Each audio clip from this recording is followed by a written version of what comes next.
গরমের মধ্যে ঠান্ডা ঠান্ডা পুডিং খেতে কিন্তু বেশ ভালোই লাগে, মন্দ লাগে না। তাই ঝটপটভাবে বাচ্চারা অনেক বায়না করতেছে, আমার ছেলে বলে পুডিং খাবে পুডিং খাবে। তাই ওর বায়না পূরণ করার জন্য ঝটপটভাবে পুডিংটা বানিয়ে নিলাম। এখন আমি 2টা ডিম ভেঙে নিচ্ছি। পুডিং খেতে কিন্তু অনেক পছন্দ করে, বাচ্চা থেকে বুড়ো সবাই অনেক পছন্দ করে, কারণ এটা হেলদি একটি খাবার, দুধ ডিমের সংমিশ্রণে একটি খাবার হয়, মানে অনেক মজার একটি খাবার। বাচ্চাদের জন্য তো অনেক পুষ্টিকর, কারণ ডাক্তাররা সবসময় বলে বাচ্চাদের জন্য অনেক পুষ্টিকর একটি খাবার। হাই এভরিওয়ান, আসসালামু আলাইকুম। আমি এই যে পুডিং তৈরি করার জন্য এখানে 2টা ডিম ভালোভাবে ফেটিয়ে নিচ্ছি। ডিমটা এখন ভালোভাবে ফেটিয়ে নিব, একটু ভালো করে ফেটিয়ে নেবেন। সামান্য একটু লবণ দিয়ে দিলাম, লবণ দিয়ে আবার ভালো করে মিক্স করে নিচ্ছি। অন্যদিকে আমি আবার পুডিংয়ের জন্য যে এখন বানিয়ে নিচ্ছি পুডিংয়ের জন্য, এটাই কিন্তু গুরুত্বপূর্ণ পুডিংয়ের জন্য, কারণ এটা ছাড়া তো আপনার পুডিং অসম্পূর্ণ। অন্যদিকে আমি দুধ কিন্তু ভালো চিনি দিয়ে জাল করে নিয়েছি। জাল করে নিয়ে একটু ঠান্ডা করে এখন এই যে ডিমের মিশ্রণের মতো ঢেলে দিলাম।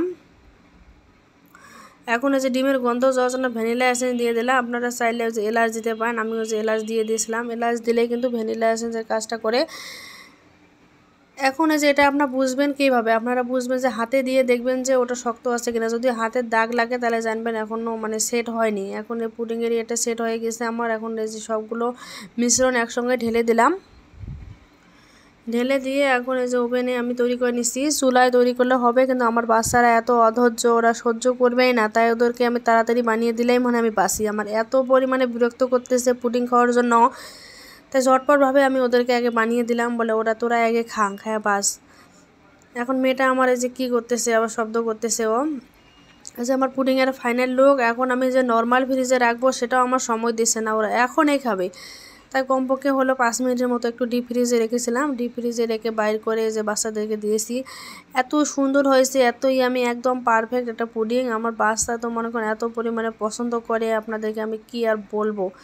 অনেক মজার একটি খাবার, আপনারা বাসায় এভাবে ট্রাই করবেন। অনেক মজা হয়েছিল। আর কেমন হয়েছে ভিডিওটি আপনারা কমেন্টসে জানাবেন। আর ভালো লাগলে লাইক কমেন্ট প্লিজ শেয়ার করবেন। ভিডিওগুলো প্লিজ ইগনোর না করে একটু হলেও ভিডিওগুলো দেখবেন।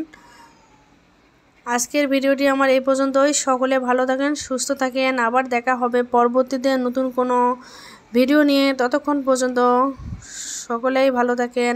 আল্লাহ হাফেজ, আসসালামু আলাইকুম।